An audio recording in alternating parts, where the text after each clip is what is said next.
Hello, everybody. It's Heather here, and this is Reluctantly Woo Woo, episode 13. Ooh, 13. We're on lucky 13. Mm-hmm. All right. Hi, this is Deb. So today we have I think, kind of a fun and interesting topic, but we're going to talk about why sometimes coaching, therapy, or energy healing work doesn't work for you.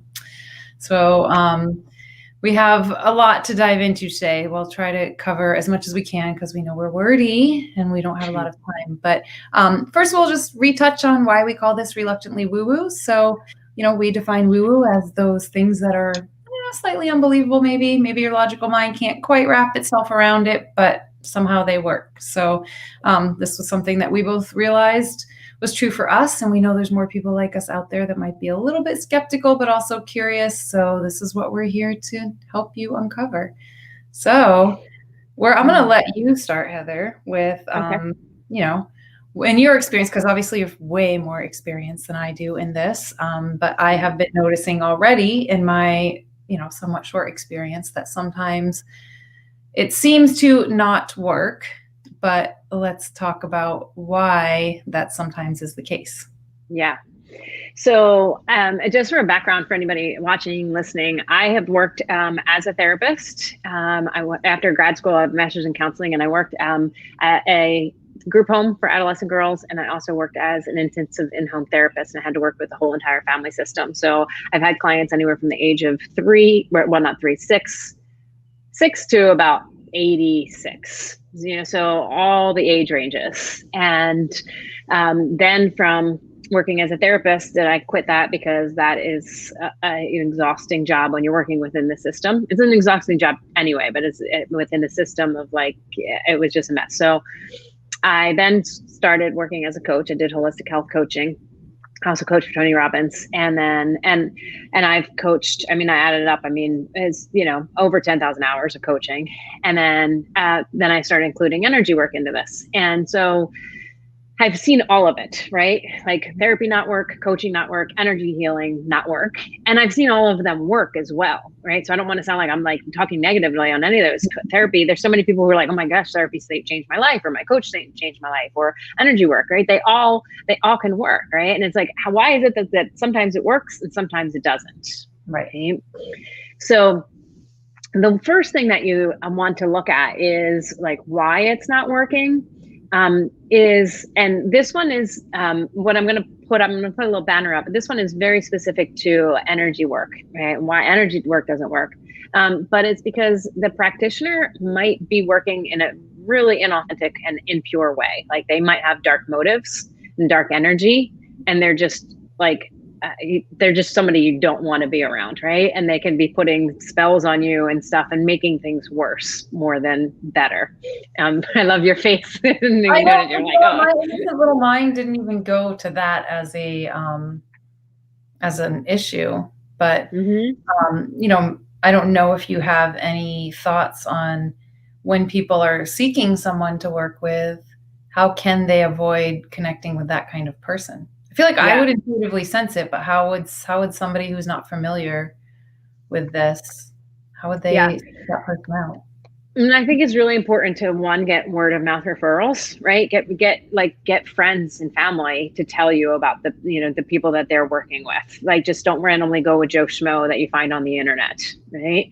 And then if it is some random person that you find on the internet, follow them for a while and just get a sense and a feel for their energy. I am, and I know you know this, but I am so careful about how I care for myself and what I what I allow in my life, right? So what I put in my body, how I eat, how I sleep, all of those things. My lifestyle is all about making sure I can be as clean and pure as possible, right? And sometimes you see these people who are claiming energy healers, and you look at them and you're like, your energy, I don't know. And not being judgmental. It's just that, and I understand that there's extenuating circumstances, but when somebody's lifestyle, right, does not support a high level of energy, there might be some things that you maybe I don't want to work with that person, right? But not all of us, none of us are perfect, right? None of us have it all together, right? But when you're looking for somebody to work with, you really want to be careful and see how they live their life. And you can see that, by how they're showing up on social media. And you do get a sense of like, oh, that person feels good. That person, not so much. Yeah. Right? And you want to look at over time too, because somebody could post one post and you're like, I'm done. I don't like that person. But one post is not the totality of somebody. Right. So I think that's good. Maybe an analogy of like, if you wanted to take an art class, you would look for an artist that you resonate with, somebody whose art you appreciate. You wouldn't take an art class from somebody whose art you thought sucked. And that being said, because sometimes people are like, well, I can only work with an energy healer who's a millionaire and who's got a hot partner and blah, blah, blah, blah. Well, and they may not want that. Like, I live in a studio apartment in the city. I don't live in a mansion, but you know what? I've always wanted to live in a studio apartment in the city. Yeah. Right. So just because they don't have all the physical things may not be because that's not what they were going for. So yes, they have to, just do they feel like, do you feel attracted to them, or just like, ugh, I only think I should work with them because their marketing is bossy. Yeah. Yeah. Cool. Yeah. So, you do definitely always want to look at the practitioner, and ask, like, is this something on this person's end that, like, what they were doing is not right? Because even with a coach or a therapist, and when I worked as a coach, it was like you had these 2 or 3 tools that they wanted you to use all the time. And it's like, if you're only carrying a hammer, everything that you see, it's like, oh, we just got to hit it with a hammer. But that's not healthy. Right? There's so many different tools in the toolbox. So as a coach, if it's not working with your coach, you may not jive with them, or the tools that they're using, like, they're not willing to, like, expand their toolbox. I had so many coaches when I coached for Tony Robbins that would coach me, and they were like, well, you're just not coachable. And I'm like, you're using the same 3 tools that I got trained in with you, and I know them. If they worked, I wouldn't be on this call with you right now. It's not that I'm not coachable. It's just, we need another tool. Right. And a therapist too. Like, you have to ask, are they projecting their stuff on me? Right. Are they keep talking about their stuff instead of focusing it on me? So that's a good point. I have a couple of points in my life sought therapy, and I have had some folks that I truly did not connect with. I was like, there's no way you're going to be able to help me, because we just didn't click. And yet then found somebody else who has, would turn my life around. So I think it's individual. Yeah. For sure. Yeah. So after you look at it and say, okay, is this the practitioner? And that may answer the problems, it may not. Then the next thing is, and this is a big one for everyone, is, are you wanting it to work immediately, like a magic wand, and just poof everything away? Right. Very few things in life do work that way. Gosh, I so wish that things, really would work like that. But we wouldn't love it if it were like that. If you ever follow Abraham Hicks' teachings, they talk about that a lot. Like, we think we just want everything to manifest the second we think of it, but it would be really freaking boring if that's how it went. Right. And I had one client, she's like, I just want everything better. I'm like, so would you ever go to a movie and you watched it in the beginning, they were all happy, and then, like, all throughout the movie, everybody was happy and the end was happy? And she's like, no, that'd be boring. And I'm like, exactly. we don't want to watch a movie like that. We love when we see the wrestling and the struggle and yeah. But oftentimes people come to, whether it's coaching or therapy or energy work, and especially energy work, and it's like, well, I had one session and it didn't work, right? And it takes time. Like, you build up these patterns over years and years and years. Mm-hmm. And so I always tell people that I work with, it's like, when you look at whatever it is that you're, like, presenting with, like presenting the practitioner with, if you imagine it like a tree, and you have the leaves, and you have the branches, you have the trunk, and then you have the roots. A lot of times we present with a certain thing and we think that it's the root issue. It's not, right? It's one of the leaves or one of the branches, but we have to clear that away first before we can uncover more and get to, like, the deeper thing. So it's helpful to look back when you're doing energy work with somebody, to look back over 2 weeks, over a month.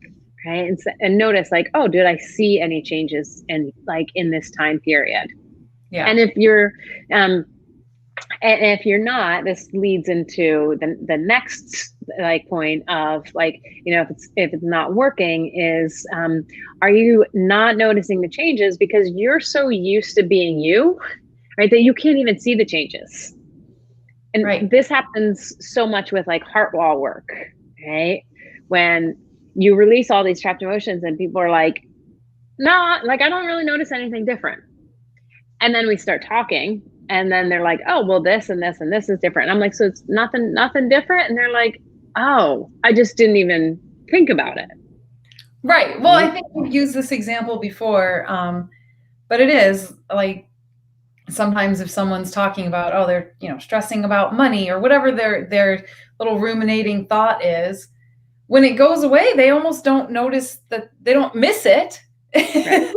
They just, it's not present anymore. So they're not thinking of it. So they don't realize they're not thinking of it, Right. Yeah.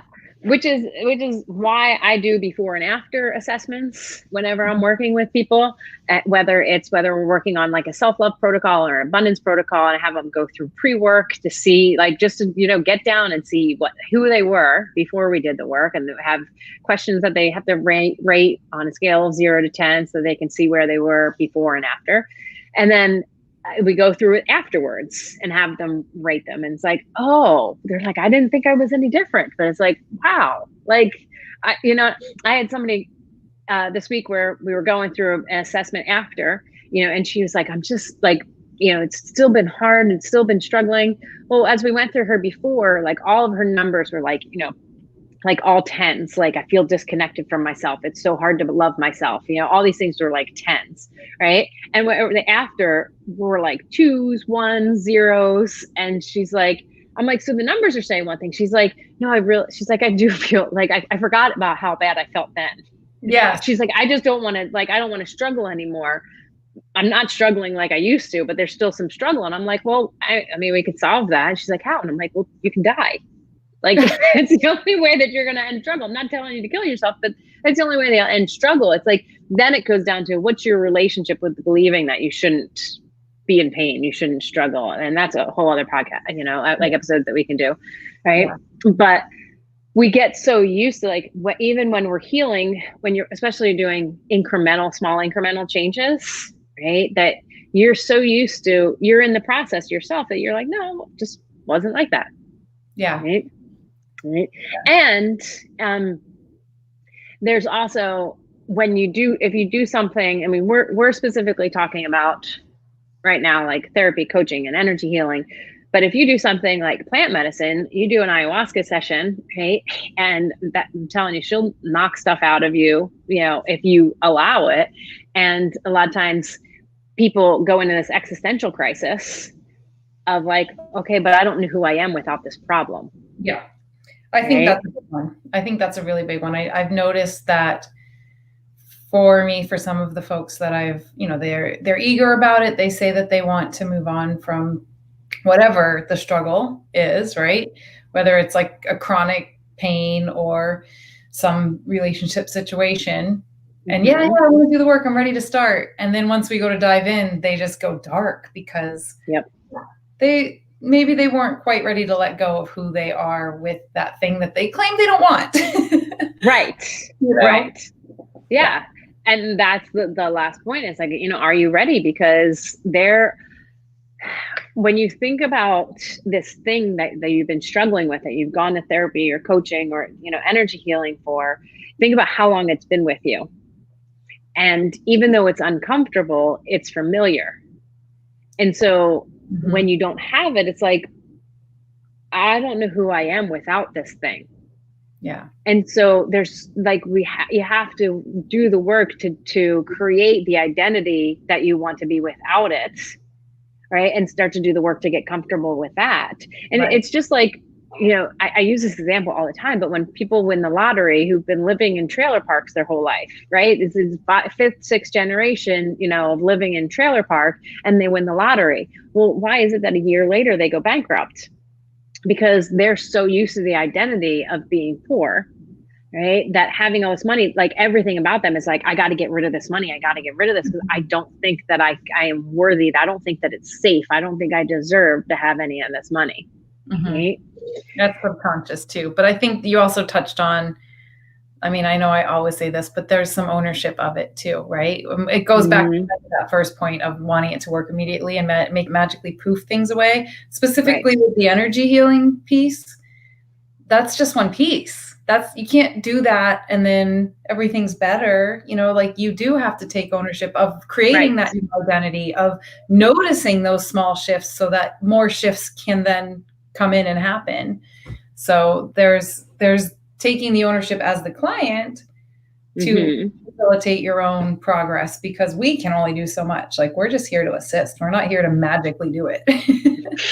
No, right. And, you know, the energy healing, you know, body code work is to open up space, but you have to step into that space. Okay. It's like, okay, here's the new costume that you get to put on. Do you want to step into it? Like, it's here. It's all crafted there for you. All of the old stuff, we gotten rid of all the old stuff. Do you want it? The new stuff? And most people are like, oh, there's this subconscious fear that I don't know who I'm going to be. And all of us, you know, we dread the unknown. Like I'd say all of us, 95% of people, right, fear the unknown. And that's everything. Well, what if this happens? What if that happens? Instead of saying, you know, I don't know. Like, and it's okay that I don't know. And right? I will say, there's also a perspective shift. You can make your what ifs like, what if, instead of, oh my God, what if this happens? You can be like, ooh, well, what if this happens?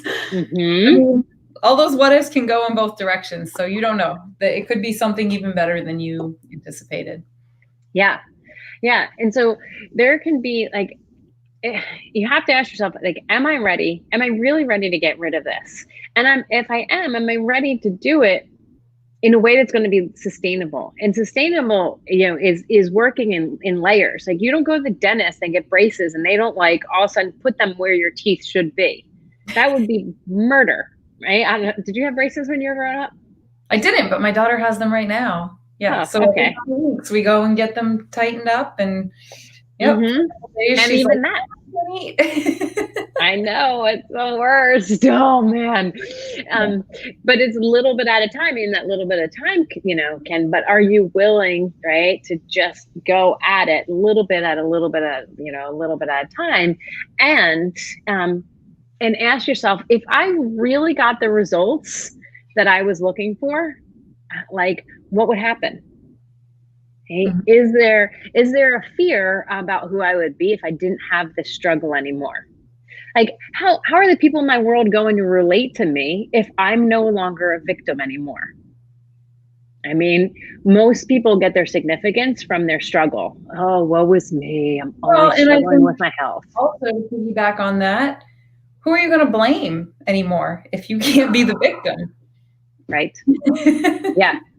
Yeah. How dare you take away my ability to blame this substance, this person, this system, right? It's something outside of me. Yes. Yes. Yeah.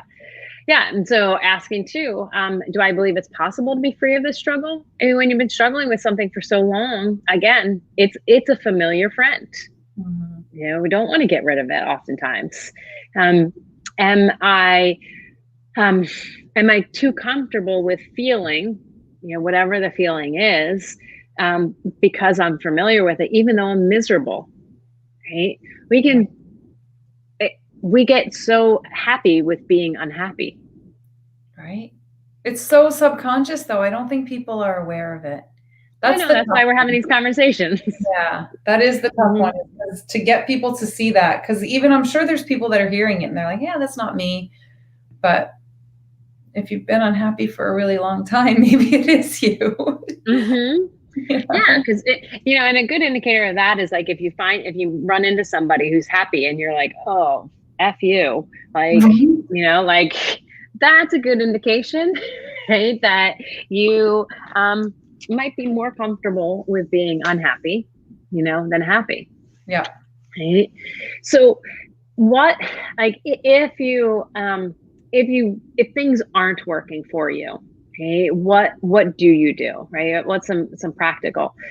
Is just to evaluate some of the questions that we just talked about. Like, go back and re-listen to this, write them down, right? And then, before even working on that specific topic, right, with whatever practitioner that you're working on, right, ask the practitioner to work on statements like, "I'm okay with," I'll use the word healing right now. So like, ask them if we can work through the statement, "I'm okay with healing. I'm ready, willing, and able to heal." Maybe I should put these up. Do you think I should? Let me put these up. Yeah. A little bit of work here. I can put them in here. Yeah, it just takes. And I apologize if I still have Slack knocking away on our audio. I snoozed it, but it's still. No, I don't hear it. You don't? Good. Because I can't stand when I'm listening to other podcasts and I hear that, because to me, it's still going. It makes me think somebody wants something from me. Now I just heard it. I didn't hear it before, but now I heard it. So maybe it turned it off. Now that I pointed it out, everybody's gonna be like, ah. Yeah.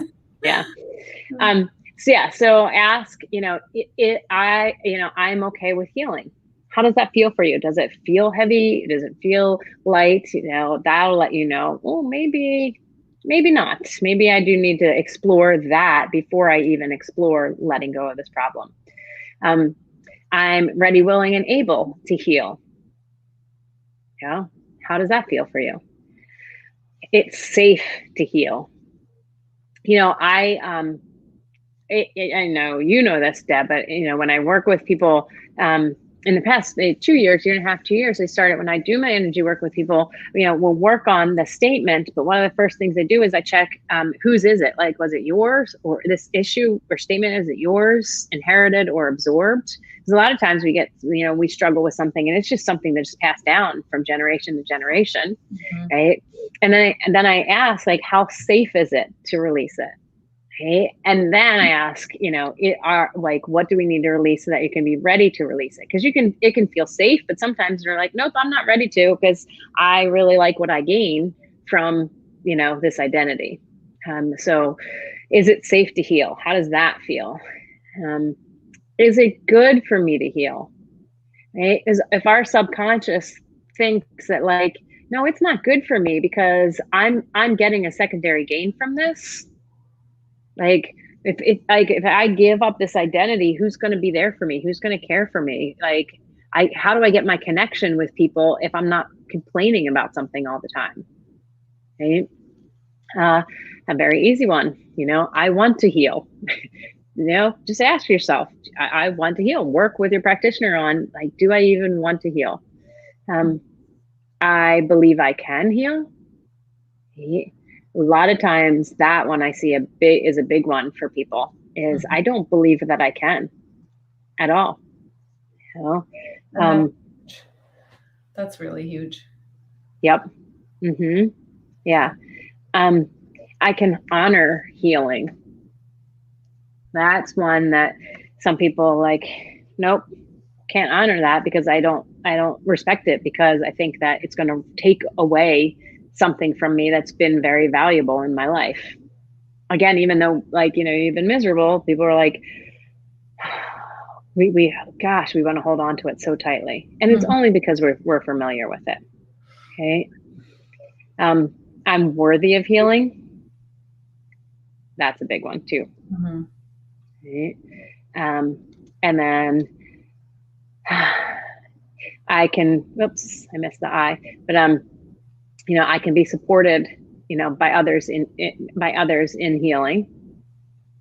And then the last one, the big one, this is something that you and I talk about all the time and will continue to, is, I choose to heal. Yeah. Right? Because at the end of the day, nobody, no therapist, no coach, no energy healer, right? Like, ultimately, they're not the ones doing it for you, as Deb mentioned earlier. Like, you have to make the choice to heal, right? And we all have resources. There are things out there. Why is it that one thing worked for one person and one didn't for another? It's because the one person believed that this was the thing that was going to work for them, and the other person believed that was the thing that's going to work for them. Yeah. Okay. Yeah. I mean, we talked about, I think before, my personal example with getting off of thyroid medication and kind of following the exact same protocol as somebody else who wasn't able to get off of it. Like, what did you do differently? I'm like, well, we theoretically followed the same protocol, but I truly believed I didn't need to be on this medication. I don't know if that's the difference. I don't know whether the other person truly believed or not, but I did, you know, that was for me. I was like, I believe I don't need to be on this, and I'm gonna go off of it, and everything's fine. and you did a lot of energy work too. Like, I did a lot. I mean, I did do that. There was some nutrition interventions. I did do it under the supervision of an actual, you know, traditional doctor. I didn't just believe my way out of it. That was way oversimplification. But yeah, we did energy healing to release a lot of that. And, you know, and it took a little while. It didn't happen like just like that, a few months. But yeah, but I personally think at the core of it was a true deep belief that I could go off of this medication and that my body would readjust. Yeah. It did. Yeah. And I love that you say that, because it's been attributed to Einstein, so I don't know if it's totally was Einstein, but you can't solve a problem from the same level of thinking that caused it. Right? And so you have to be like, even when you're looking towards healing, there's a part of you that has to be one step ahead of where you are. You know, one step ahead to believe, wait a minute, I can get better. I don't have to be stuck in this place. And this part, right, needs to be the person leading instead of the part that's like, oh, this doesn't work. This doesn't, you know, it's the hogwash. And I will say, I didn't believe that any of this energy healing would work. Right? I've told the story so many times. My friend asking to work on me, and I'm like, whatever, it's ridiculous. Right? And I did notice a change. So it's not like you have to believe it for it to work. Right? It can work, right? But I gave it permission, right? I gave her permission to work on me, right? And just wants permission. I think deep down and knew how ready I was because I was just so tired of feeling the way that I was feeling. So it needs to have the healing happens when there's permission. Yeah. It doesn't have to be 100% buy-in, but there needs to be permission. Yeah. So for anyone who's watching or listening, we would love to know. We know these are not like, you know, anything we talk about is not the exhaustive list, you know, of why it's not working.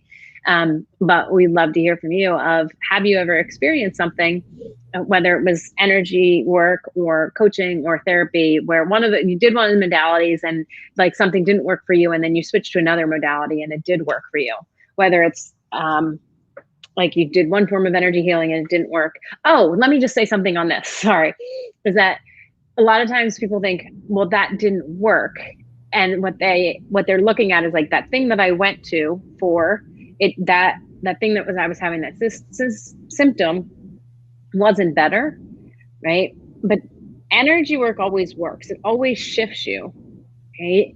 And it's like, you think about it as an onion, like it's got to pull back layer after layer after layer. So there are shifts that happen, right? And it may not have impacted this thing yet in your life, but there's other areas that it shifted in your life. And so look more broadly at like the shifts and changes that have happened. But one session, you know, yes, I work with people all the time. In one session, they see results. But when we're working with bigger things, it takes a little bit of time. I know we said this already, but like, be patient. Yeah. Right? Yeah. Be patient, grasshopper. Yeah. So, yeah. So let us know. Be curious to hear if something didn't work for you, but then something did. What do you think was the tipping point, right? That it did work. I believe sometimes it's a combination of having all of them. That's why I combine the skills of therapy, coaching, and energy work. Okay. Yeah. I think they all go hand in hand, but you know, that's just me, and we all have our own different ways of, you know, coming at it. So yeah. Awesome. So let us know in the comments, send us a message. You can reach Deb. Let me pull up. You can reach Deb. You can follow her at Instagram at DMysticism. And you can my website, put it on our thing. yeah. I do finally have an actual website too. Yay! It's not fancy, but it's there. Yay! It has Yay! a little bit more information. So yeah. Awesome. Good. You'll have to send me that link. Yes, mysticism.com. So just like the Instagram handle, but .com. Okay, nice. I'll add that in. And then you can find me at heathere.com or send me a personal message here through Facebook. And if you want to talk and see if like energy healing, this modality is right for you, then let's talk. Because I work with people that I love working with. Yeah. People are like, well, you're just going to have to prove it to me that it works. I'm like, nope, not a good fit. Yeah, exactly. So, I'm with you. I want to work with people that that want to get better. Right. Yeah. And that's really one of the biggest things is when people say, yeah, I'm ready for this. Okay. They'll find it. Yep. So, all right. Thanks y'all for listening, for watching. We will talk to you